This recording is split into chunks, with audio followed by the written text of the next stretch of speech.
What's up? Shinsk with Curio Vis and my man Gideon here. Just wanted to run you through some guitars, what I'm using on their new record. Come on! So let's get to it. Alright, this is the workhorse. This did about, I would say 90% of the record.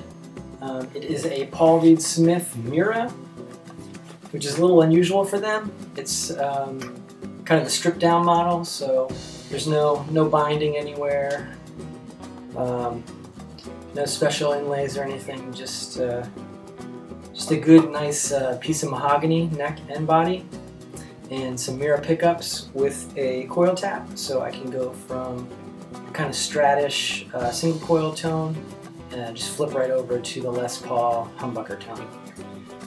What else does it have about it? Locking tuners, rosewood board, a wraparound bridge. It's kind of strange. The intonation is set up, carved into the bridge already. Take a look at that. So you never have to intonate it, and the strings go through the back of the bridge there. 24 frets, which is great for solos. I'm really getting up to that high E. That's come in handy a few times already, so glad to have it. And the backup to the Paul Reed Smith is Tuco. This is a $300 Silvertone hollow body that I got at a guitar shop down in the Philadelphia area around 2003. Not too much to say about it. It's not the greatest guitar. It doesn't stay in tune very well.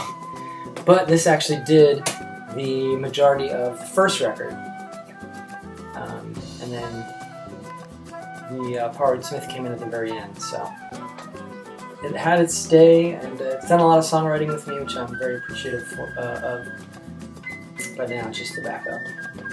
And then next up is the Martin OOC16RGTE, which I have no idea what that really means, except that it's slightly slimmer body style, which I like. I don't really like to have the big honkin' acoustic all the time.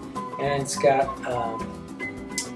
Fishman electronics in the pickups, and a tuner built in, and a pickup selection thing that's, I guess, is kind of new for Martin. It's called the Aura. So, great guitar. Nice cutaway too when you want to get up for a solo or something, which isn't too often, but there's always that time that you need a couple extra frets, and that really helps. So there's the Martin. That was on this record. That was on Honey Pot and Moon and Meridians as kind of a backup background guitar, trying to get that flamenco flavor out of it. So this is a very, very old and unfortunately now very, very frail guitar. This is actually a Marwin, not to be confused with Martin. I would assume somewhere from the 40s or 50s. It's got that body style anyway. This was my great uncle's guitar that was passed down to me. And it was really important for me to get it on this record and get it on a record, period, but it seemed like now was the right time. So, tuned this bad boy up and played it on Honey Pot.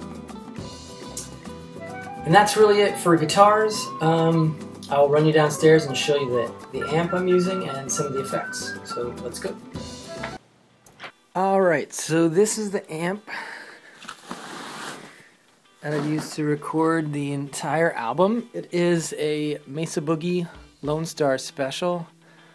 I bought this for a few reasons. The biggest one is that it has two channels which are both wattage selectable from 5 to 15 to 30, so you can dial up a real dirty tone on a low wattage and it's not very loud, but you still get that real crunchy tone, and then flip up your clean tone or clean channel to 15 or 30 to get it nice and loud but still bright and clean. So that was mic'd with a 57 up on the grill and then a condenser on about 3 feet back or so, depending on the song. Great amp, great tone. Class A, so the juice is always flowing to this thing. And then from there I have my pedal board, which starts with the Boss tuner. Then from there runs into the wah-wah, which is probably the effect I use most. Then from the wah to the full tone GT 500, which is actually 2 pedals. The left side I use primarily as a signal boost for when I split the humbuckers to single coil. It just needs some extra juice to even out the signal output. Sometimes I will dial it in a little dirtier. And then the distortion side is more for a kind of like a big muff kind of distortion tone. When I want that, I think I use that on Babel live, and maybe a solo or 2 here and there. And then from there it goes to the DD3 Boss Delay. I use that for songs like Manifest Destiny, some solos here and there, and like the end of Holding On To Me. And then this is the foot pedal for the Lone Star. Pretty basic channel switching, and then it actually has a solo boost, which is great. It actually allowed me to free this pedal up to get dialing another tone, because I used to use this for solo boosting too. But now I can use the amp and then use the 2 separate channels for 2 more distortion tones. So that worked out pretty well. So thanks for watching this video. We'll probably end up doing some more gear walkthroughs and things like that, more in a live or maybe even like demo recording thing. Maybe we'll stream a few practices and take it from there. So yeah, thanks for checking it out.